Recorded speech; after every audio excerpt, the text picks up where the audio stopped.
O ito mga idol, ipapakita ko sa inyo kung paano magtanim ng pitsay na kahit sa pader lang. Kahit wala kayong malawak na lupain. Ang importante dito ay magkaroon kayo ng idea. Okay, panoorin niyo ang video ito. Ang unang gagawin ay kailangan itong ipunla.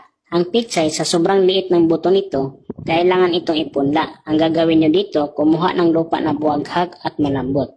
Ilagay ito sa planggana or sa balde, depende sa inyo kung ano ang gagamitin ninyo. Durog-durogin ang lupa hanggang lumambot at buwaghag. Pagkatapos, papantayin ito sa ibabaw niya para mapatag siya. Pagkatapos, kumuha ng buto ng pitsay at ikalat-kalat ito sa ibabaw ng lupa sa inyong ginagamit na punlaan.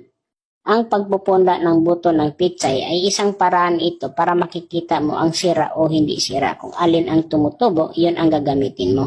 Pagkatapos, tabunan ito pinon na lupa na kahit konti lang at diligan agad ito para mag-moist ang lupa at mabilis itong tumubo ang buto. Ilipat ito sa isang lugar na hindi maistorbo hanggang sumisibol ang buto. Habang hinihintay ninyo sumisibol ang inyong buto, dahan-dahan nyo na gagawin ang plastic na ito para hindi sayang ang iyong oras. Ang gagawin sa plastic ay tanggalan ito ng ulo, ito ay silbing bunganga niya. Pagkatapos, lalagyan ito ng butas-butas doon sa puwitan ng plastic na ito.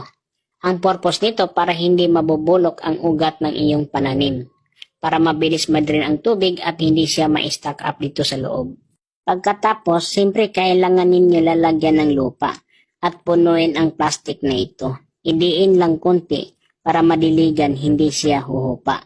Sa gilid ng plastic, kailangan nyo itong lalagyan ng butas kung ilang piraso depende sa inyo, para mas mabilis ma-drain ang tubig tuwing kayo ay nagdilig. Pagkatapos ng 7 hanggang 10 araw ay pwede na ito ilipat sa permanenteng taniman. Ang pagbunot sa seedlings, kailangan nyo isama ang lupa para hindi maputol ang ugat. Laliman ito ng 2 cm hanggang magkasya yung lupa na nakadikit doon sa ugat ng pitsay. Idiin lang konti na hindi maipit ang ugat para hindi masisira ang puno ng pitsay.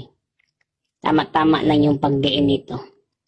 Pagkatapos ng itanim lahat, kailangan nyo itong diligan para mag-moist ang lupa at mabasa yung ugat para mabilis itong tumubo.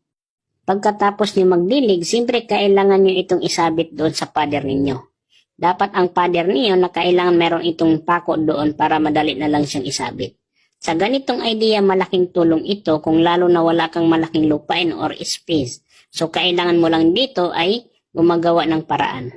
Pagkatapos ng 20 days, ganito na ang makikita mo. Malaki na sila, green na, at nabubuhay na sila lahat. Kung napapansin mo nito, ay talagang nakakatuwa naman. Tapos tanggalin ang dahon na sa ilalim nito para mas mabilis lumaki ang iyong pananim. Ito ay malaking tulong na ito para yung nauna or talbos niya mas mabilis lumaki. Ang pag-apply ng abono ay optional lamang. Ang sukat nito ay 1 basong abono at saka 16 liter na tubig. Halo-haloin lang ito ng mabuti hanggang malusaw ito. Kung mataba ang pitsay ninyo, huwag nyo nang applyan. Optional lang ito ang pag-apply ng fertilizer. Ang gagawin nyo dito ay parang nagdidilig lang kayo. Pero 1 beses mo lang gagawin sa loob ng 1 linggo. Hindi pwede araw-araw, baka mamatay. Ang regular na pagdilig na walang halong abono ang tubig dapat i-break 2 to 3 days.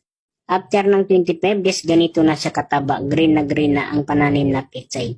Kung makikita mo dito, talaga tanggal ang stress mo dito sa ganitong idea. After ng 30 days sa ganitong edad ay pwede na itong harbisin. Kung makikita mo talagang matured na ang kanyang dahon ay pwede na talaga siyang makain.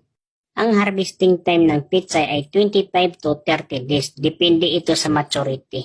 Minsan, kung maliit pa, wag mo nang harbisin. Kung malaki na, ay pwede mo nang harbisin.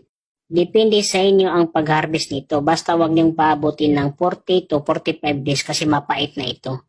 Sa ganitong diskarte ay libre na lahat ang ulam mo dito. At pwede ka pang kumita ng malaki.